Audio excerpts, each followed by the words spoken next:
अब बात करेंगे विस्तार से खबरों की। सबसे पहले बात कर लेते हैं यूपी में रायबरेली की। फर्जी जन्म प्रमाण पत्र मामले में यह बड़ा खुलासा हुआ है। हिंदुओं के नाम से अधिकांश फर्जी जन्म प्रमाण पत्र बनवाए जा रहे थे। फर्जी जन्म प्रमाण पत्र हिंदू नामों पर घुसपैठियों के जन्म प्रमाण पत्र बनाए जा रहे थे। 19,000 से ज्यादा फर्जी जन्म प्रमाण पत्रों में हिंदुओं की ज्यादा संख्या है। लगभग 15,000 प्रमाण पत्रों पर नहीं दर्ज है पता, फोन नंबर। बांग्लादेशी रोहिंग्या मुसलमानों पर षड्यंत्र का आरोप है। हिंदू नामों से नागरिकता लेने का षड्यंत्र यहां पर रखा जा रहा है। तो सूत्रों के हवाले से बड़ी खबर, हिंदू नामों का इस्तेमाल करके नागरिकता लेने का षड्यंत्र रचा जा रहा है। जांच अधिकारी DPRO इस दौरान सौम्यशील सिंह ने इस बात की जानकारी दी है। 2 सालों में 19,000 से ज्यादा फर्जी जन्म प्रमाण पत्र बनाए गए हैं। आबादी से ज्यादा जन्म प्रमाण पत्र बनाए गए हैं। CA लागू होने के बाद बनाए गए हैं ये प्रमाण पत्र। मामले में 4 लोगों की गिरफ्तारी भी हुई है। ग्राम विकास अधिकारी विजय यादव जेल भी भेजे गए हैं। जन सुविधा केंद्र के संचालक जीशान को इस मामले में जेल हुई है। ज्यादा जानकारी के लिए सीधा रुख कर लेते हैं संवाददाता राजू तिवारी का। राजू, जिस तरह से फर्जी जन्म प्रमाण पत्र बनाने का ये पूरा खेल सामने आया है, क्या कुछ जानकारी इसको लेकर? बता दें कि पूरा मामला रायबरेली जिले के सलोन विकास खंड का बताया जा रहा है, जहां पर एक ग्राम विकास अधिकारी विजय यादव है, उसकी और जनसेवा केंद्र संचालक जीशान, दोनों की साठगांठ से लगभग 30,000 जन्म प्रमाण पत्र बनाने का मामला सबसे पहले प्रकाश में आया। जब पूरे मामले से पर्दा हटता है तो पूरे मामले की जांच करने के लिए रायबरेली जिला प्रशासन रायबरेली के सलोन विकास खंड में डेरा डालकर जांच कर रहा है। हालांकि पूरे मामले की गुत्थी नहीं सुलझ रही थी तो ATS के IG हैं, वो भी यहां पर पहुंचे और लखनऊ रेंज IG ने पहुंचकर पूरे मामले की पड़ताल की। लेकिन आपको बता दें कि इस पूरे मामले की अगर बात करें तो मामले में लगातार गुत्थियां उलझ रही हैं और पूरे मामले से अभी तक पर्दा नहीं हट रहा है। जिला प्रशासन के द्वारा पूरे मामले की पड़ताल की जा रही है। हालांकि आपको बता दें कि पूरा मामला जब प्रकाश में आया तो सलोन के विकास खंड के लोगों में काफी आक्रोश देखा गया कि जो ग्राम विकास अधिकारी एक जिम्मेदार के पद पर तैनात था, तो उसके पास लगभग 10 ग्राम सभाओं का चार्ज दिया गया था और इतने बड़े चार्ज होने के बावजूद वो जीशान जो ग्राम विकास अधिकारी विजय यादव है, उसने जनसेवा केंद्र संचालक जीशान को जो है अपनी ID दे दिया। तो उसके द्वारा लगभग 20 से 30,000 जन्म प्रमाण पत्र बनाए गए। ऐसे में जब पूरे मामले से पर्दा तब हटता है जब केरल से जांच टीम एक आई और PFI से जुड़ा हुआ व्यक्ति था जो ग्राम सभा पालीपुर में उसका वेरिफिकेशन के लिए वो चूंकि वो जेल में बंद था। तो ऐसे में साफ तौर से पूरे मामले में देखा गया कि ग्राम प्रधान के द्वारा शिकायत की गई यहाँ के स्थानीय विधायक को। स्थानीय विधायक ने पूरे मामले को जिलाधिकारी से मिलकर बताया तो पूरे मामले की जांच शुरू हो गई। लेकिन अभी बड़ी बात यह है कि स्थानीय जिला प्रशासन के द्वारा जांच किया जा रहा है, जबकि विधायक सलोन के द्वारा पूरे मामले की जांच कराने के लिए उच्च एजेंसियों से मांग की गई है। मुख्यमंत्री से मिलकर उन्होंने ये शिकायती पत्र दिया है कि 30,000 जन्म प्रमाण पत्र जो बनाए गए हैं वो एक बड़ा मामला है और ऐसे गंभीर मामलों को उच्च एजेंसियों द्वारा जांच कराई जाए। लेकिन अभी तक जांच नहीं कराई जा रही और स्थानीय प्रशासन के द्वारा पूरे मामले की जांच की जा रही। हालांकि स्थानीय प्रशासन के जांच में लगभग 19,000 जन्म प्रमाण पत्र फर्जी पाए गए। ऐसा बताया जा रहा है कि हिंदुओं के नाम से जन्म प्रमाण पत्र जारी किए गए हैं और ऐसे में आपने कहा 19 से 20,000 के करीब फर्जी जन्म प्रमाण पत्र से जुड़ा पूरा मामला है। हिंदुओं के नाम इस्तेमाल करके फर्जी जन्म प्रमाण पत्र बनाए जा रहे हैं। इन लोगों के खिलाफ भी किस तरह से कार्रवाई यहाँ पर? जी देखिए, जिस तरह से आपको बता दें कि पूरे मामले को गंभीरता से लेते हुए जिला प्रशासन के द्वारा जो आरोपी ग्राम विकास अधिकारी विजय यादव है और जो जनसेवा केंद्र संचालक जीशान है, उसके समेत 4 लोगों को तत्काल गिरफ्तार करके जेल भेज दिया गया है।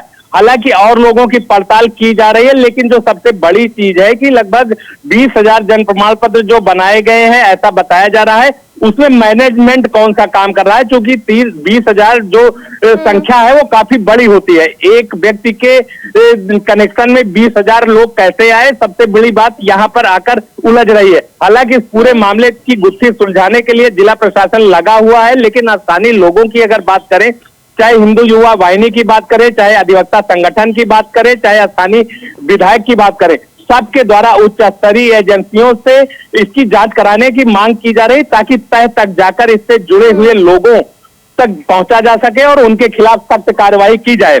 तो ऐसे में बड़ी बात यह होगी कि इसमें कौन कौन से लोग जुड़े हुए हैं और उनके खिलाफ किस तरह से पहुंचा जाए, इसको लेकर जिला प्रशासन तैयारी कर रहा है। लेकिन स्थानीय लोगों की अगर बात करें तो स्थानीय लोगों द्वारा उच्च एजेंसियों से जांच की मांग की जा रही है। जी, जिस तरह से राजू 20,000 जन्म प्रमाण पत्र बनाए गए हैं, क्या माना जाए ये जांच कितना आगे बढ़ते हुए, कड़िया कहां तक जुड़ते हुए?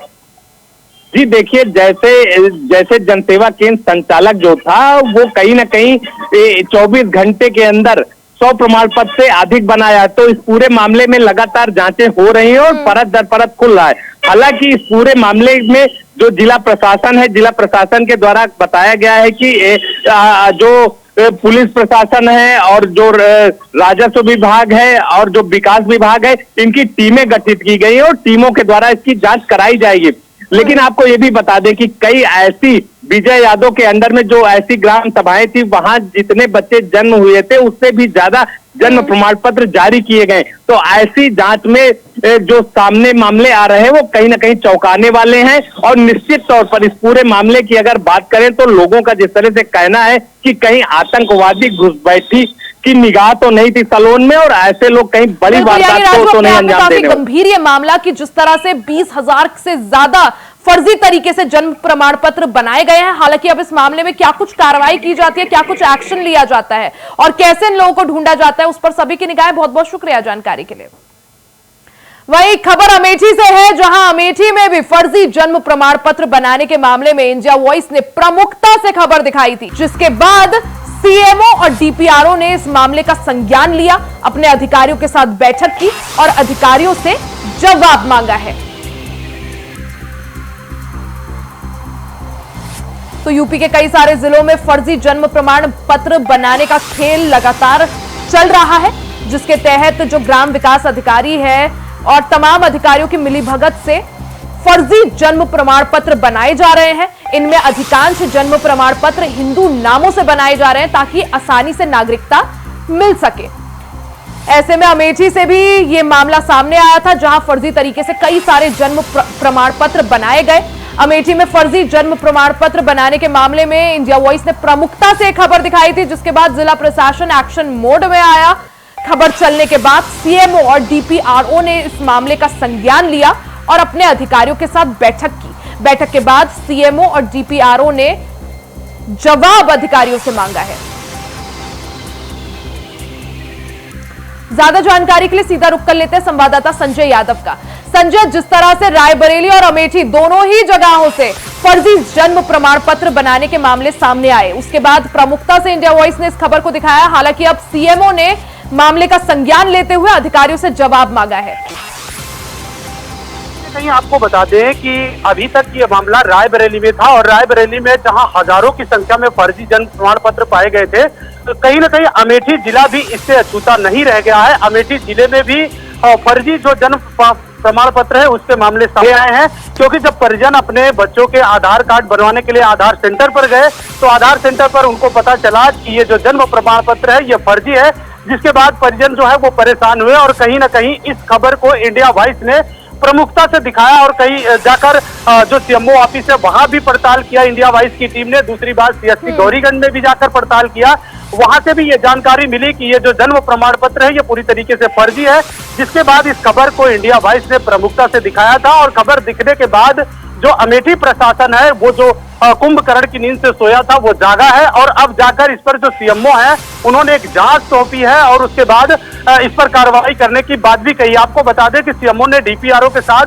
आपसी बैठक किया। बैठक में जो सेक्रेटरी है, ग्राम पंचायत अधिकारी हैं, उनको भी उनके स्तर से भी जांच करवाई जा रही है और दूसरी जो सीएचसी अधीक्षक है राजीव सौरभ, उनके माध्यम से भी जांच करवाई गई। तो देखा यह जाए तो कहीं ना कहीं जो सीएससी अधीक्षक है उन्होंने एक लेटर भी दिया है गौरीगंज कोतवाली में, जहां पर उन्होंने मुकदमा भी पंजीकृत करवाने की बात किया है। तो अब ऐसे में ये देखा जाए तो अमेठी सीएमओ डॉक्टर अंशुमान सिंह का भी कहना है कि जांच बिल्कुल, करवाई जा रही क्योंकि है। अब जिस तरह से सीएमओ ने मामले का संज्ञान लिया है, अधिकारियों के साथ बैठक भी की, कार्रवाई का भी आश्वासन दिया गया है, क्या कुछ कार्रवाई अब तक की गई है इस मामले में संजय, और कितने आगे ये कार्रवाई बढ़ी है?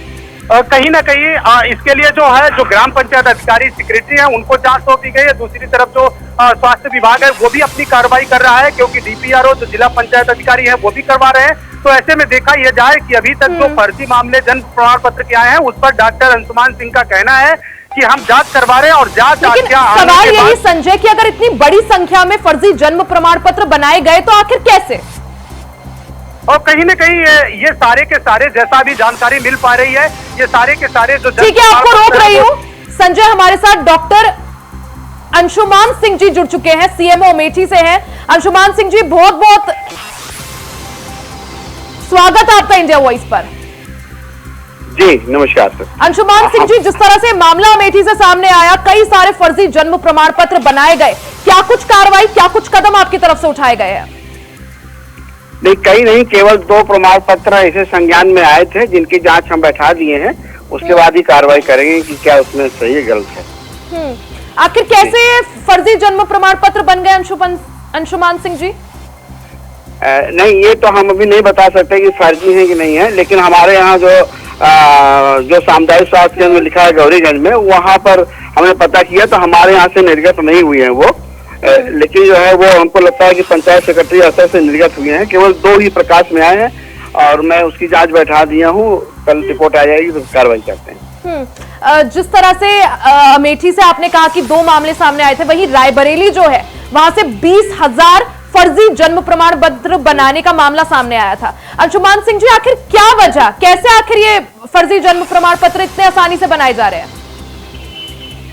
अब इसमें मुझे ज्यादा जानकारी नहीं है, लेकिन मुझे लगता है कि कुछ लोग ऐसे ही मीडिया नेट वगैरह से, कंप्यूटर वगैरह से कुछ भी करके अपना लोग बना करके कुछ लोग इसमें कर रहे हैं। ये पूरी जानकारी मुझे नहीं है, लेकिन मुझे लगता है कि ये कंप्यूटर की हैकिंग वगैरह या जैसा भी करके कुछ बना रहे होंगे, वही मामला होगा। जी, जो भी इस मामले में दोषी पाए जाते हैं, क्या कुछ कार्रवाई आपकी तरफ से की जाएगी, क्या कुछ कदम उठाए जाएंगे? जी, मैं 2 सदस्यीय टीम बना दिया हूँ अपने यहाँ, उसके बाद तत्काल जो है पुलिस में FIR करा दूंगा कल। ठीक है अंशुमान सिंह जी, बहुत बहुत शुक्रिया। Thank you. ठीक है संजय, आपका भी बहुत बहुत शुक्रिया तमाम जानकारी के लिए। खबरों में आगे बढ़ते हैं। योगी सरकार ने विधानसभा में 12,909 करोड़ 53 लाख का अनुपूरक बजट पेश किया है। यह बजट वित्त मंत्री सुरेश खन्ना ने विधानसभा के पटल पर रखा। उन्होंने बताया कि अनुपूरक बजट में राजस्व लेखा व्यय 4,227 करोड़ और पूंजी लेखा का व्यय 7,981 करोड़ रुपए है। प्रस्तावित अनुपूरक बजट का आकार इस साल के मूल बजट का 1.66% है। आपको बता दें कि वित्त मंत्री सुरेश खन्ना ने अनुपूरक बजट में 7500 करोड़ औद्योगिक विकास, 2000 करोड़ ऊर्जा विभाग, 1000 करोड़ परिवहन विभाग को नई बसें खरीदने के लिए बजट प्रस्तावित किया है। यूपी विधानसभा में अनुपूरक बजट इस दौरान पेश हुआ और वित्त मंत्री सुरेश खन्ना ने बजट पेश किया। ज्यादा जानकारी के लिए सीधा रुख कर लेते हैं स्टेट कोऑर्डिनेटर अनिल पाठक जी का। अनिल पाठक जी, जिस तरह से उत्तर प्रदेश में अनुपूरक बजट आज पास हुआ, सबसे ज्यादा अगर देखा जाए इस बजट में जो विकास परियोजनाएं थी उनको गति देने के लिए ये बजट पेश किया गया है, क्या कुछ जानकारी?